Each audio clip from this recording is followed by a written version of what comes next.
You see, despite Dawkins and other new atheists reluctant to discuss or even acknowledge them, simply bring these once staunch atheistic scientists into the discussion, and any attempt to compare the possibility of a metaphysical reality to a belief in childish imaginary characters like Santa simply reflects back onto those arguments the same level of absurdity they are intended to project.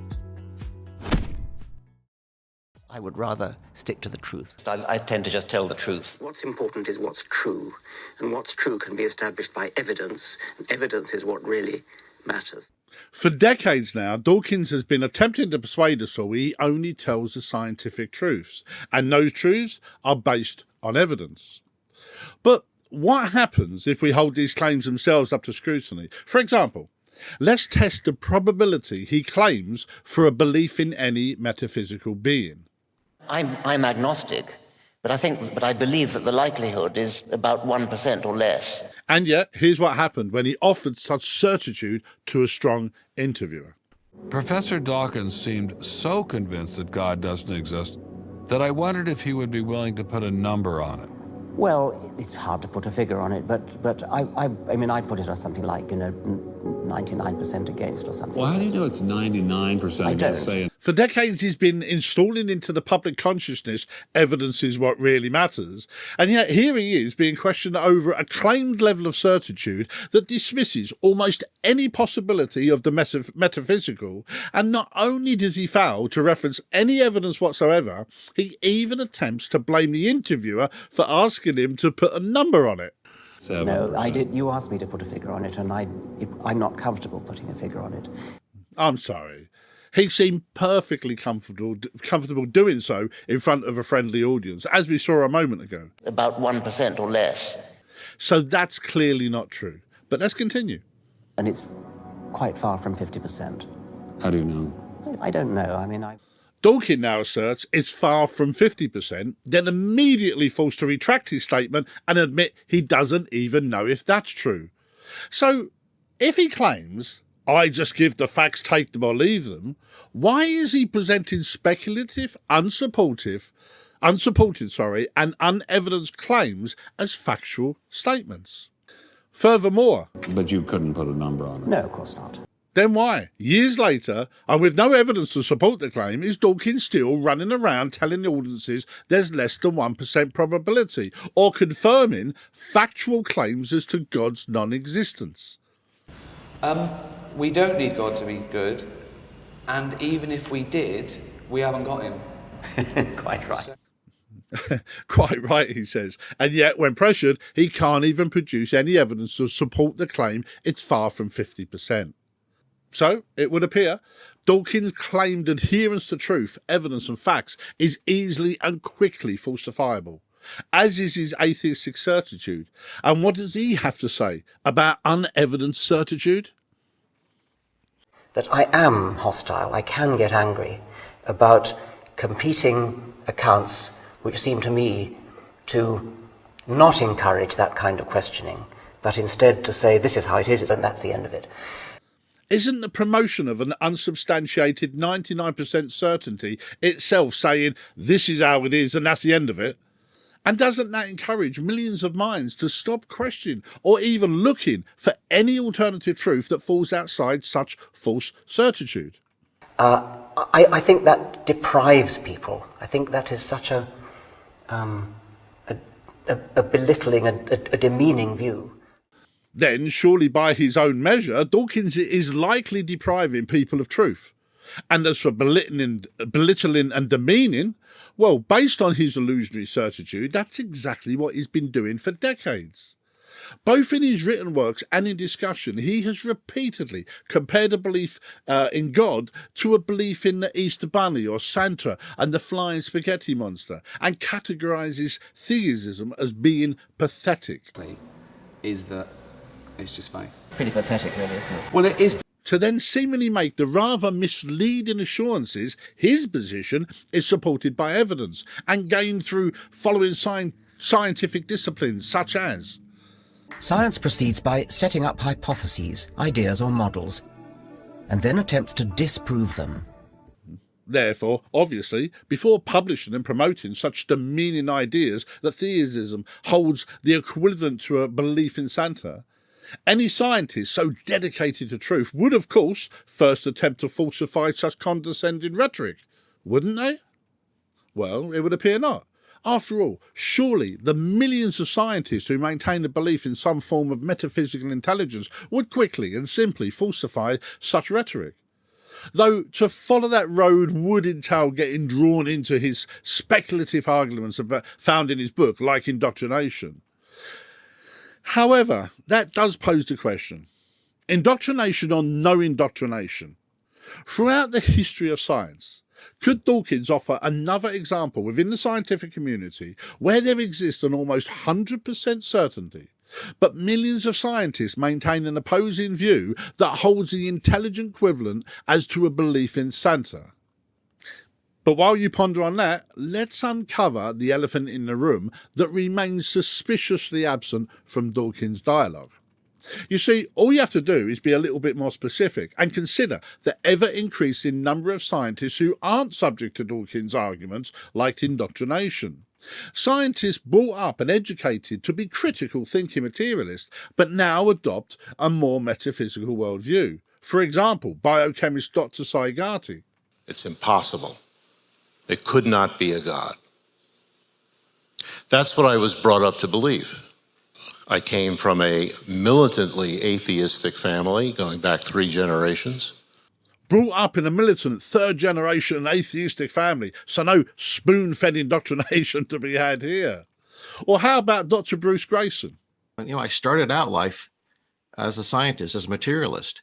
My father was a chemist, and in my family, as we grew up, we never talked about anything that was non-physical. We assume that what you see is what you get. The physical world is all there is, and that when you die, that's the end. And that was fine with us. Again, no spoon-fed religious indoctrination gone on here. Now, the question at hand is not whether you agree or disagree with their position. No, instead, imagine if I was to now try and convince you this professor of psychiatry, psychiatric medicine and neurobehavioral science wholeheartedly believes those chocolate eggs found in his garden were actually put there by the Easter Bunny. Obviously, you would think me insane. Here's Dr. Pickard. My views at the time were that Christians, and actually all religions I was pretty antagonistic toward, were people who really didn't know their science, really didn't think they were that smart. Sound familiar? However, I started to realize that many of such people were super smart. Learned about that. I changed my viewpoint gradually from an atheist to an agnostic to a theist. So again, what if I was to now try and convince you this scientistic, inventor, entrepreneur, author, engineer, MIT professor and winner of the International Lombardi Prize, carrying a €1 million award which he donated to alleviate suffering? So what if I did claim this highly accomplished woman just published a paper on the much sought after theory of everything, and at its core was the existence of a flying spaghetti monster? You wouldn't entertain such drivel for an instant. But taken to its logical conclusion, that is exactly what Dawkins is asking you to believe. You see, despite Dawkins and other new atheists reluctant to discuss or even acknowledge them, simply bring these once staunch atheistic scientists into the discussion, and any attempt to compare the possibility of a metaphysical reality to a belief in childish imaginary characters like Santa simply reflects back onto those arguments the same level of absurdity they are intended to project. So, what's actually going on here? Is Dawkins seriously trying to suggest an increasing number of academics simply got bored of being an atheist? Then, against a 99% certainty, and apparently for no apparent reason, not only all independently decided to adopt a similar new worldview, but also one that holds the intellectual equivalent of a belief in Santa. However, if we go back to the scientific discipline of falsification, here's Professor Alexander B. Swan to the rescue, as he confirms. Falsification is an important concept for any scientist. We test a rule by both confirming it and attempting to disprove it. However, what's of significance is Professor Swan is a cognitive scientist, and I'm quoting from his book, Understanding Cognitive Biases, where he continues, "If we want to be right in our conclusions, we hope to confirm it, then fail to falsify it." He concludes, confirmation bias usually keeps us from taking the second step. And as I think we've already briefly demonstrated, falsification is something Dawkins promotes but then fails to do when it comes to his own argument. And that absurdity as to the whole Santa issue, well, it certainly seems confirmation bias offers the only rational explanation. Simply put, confirmation bias is our unconscious tendency to accept information that aligns with our existing beliefs found here, while dismissing or completely ignoring any evidence that challenges them represented here. Back to Dr. Grayson, discussed earlier. But part of a huge phenomenon that millions of people all over the world were talking about. I still couldn't understand it, but I couldn't deny that it was happening. And as a scientist, I thought it's my responsibility to look into this. You know, you can't be a skeptic if you don't become skeptical of your own viewpoints as well. And here, 50 years later, I'm still trying to understand it. So Dr. Grayson and hundreds of other scientists have published papers reporting evidence gained through actual scientific studies. In this case, studies involving doctors, surgeons, nurses, psychiatrists, patients and their families from across the globe. However, dismiss all of that and much, much more and place it over here, never to be discussed, never to be acknowledged, and of course Dawkins' 99% certainty will seem obvious. The view of another cognitive psychologist. If it's obvious that the world is as we perceive it to be, then that means if anybody else perceives the world as being some different way, that person must be misinformed, evil, or stupid. So now everything seems to start making sense here. Unconsciously dismiss all opposing evidence to the atheistic position, and of course you can conclude. But I'm an atheist in the same way as I'm an a-leprechaunist and an a-fairyist and an a-pink unicornist. Dismiss all opposing evidence, and yes, of course you can convince yourself. And do you see an equivalence between the idea of God and the idea of a fairy and a leprechaun? The evidence for both is equally poor. And if you've convinced yourself no evidence exists, this then leads you to conclude another false truth, that a belief in God is 100% faith-based. This is my faith, it's mine, it's private, I don't dissent from it, I don't retreat from it, you're just going to have to accept it. Now that is evil. No, it's not. But what that is the exact expression used by cognitive psychologists to explain the mindset naive realism can create. Okay, we're left with this person's either evil or stupid. And as for stupid? I mean, their best argument, ironically, is that it's just faith. Pretty pathetic, really, isn't it? Well, it is pathetic, but they mustn't ever engage in logic. So Dawkins' claimed 99% certainty is not only easily falsifiable, with its fragility instantly exposed by a strong interviewer, but also, rather than being based on scientific truth, it seems grounded in the unconscious influences of cognitive biases. And for those who may be thinking, but Dawkins is highly intelligent and himself a renowned, accomplished and famous scientist, the Stanford study refers to research confirming even experts and scholars can remain completely unaware of their own severe professional biases and will persist dogmatically under a false certitude. Apparently, this can then develop into the delusional mindset of, I think it, therefore it's true. Arguably then, if true, and Dawkins is under the influences of a severe cognitive bias, instead of a I think it therefore is true mindset, due to his position, could we not actually be witnessing a mindset of I think it, therefore it's scientific truth? I just put out the truth, which is scientific truth, take it or leave it. Now, haven't we already seen the delusional nature of such appeals to truth? So in conclusion, here's Dawkins' advice. What you can do, however, is respect evidence, take all the evidence into account and try to come to a rational judgment where you push emotion as far as possible backwards. Therefore, with that in mind, once again we ask, logically, what's more likely? An increasing number of academics simply got bored of being an atheist, consequently, with no evidence or ability to engage in logic, and against a 99% certainty, all independently adopted a new worldview so pathetic it's comparable to a belief in Santa. Or alternatively, these scholars, as confirmed by their extensive publications through scientific investigation and objective research, conclude a reasonable case for a metaphysical reality can be made.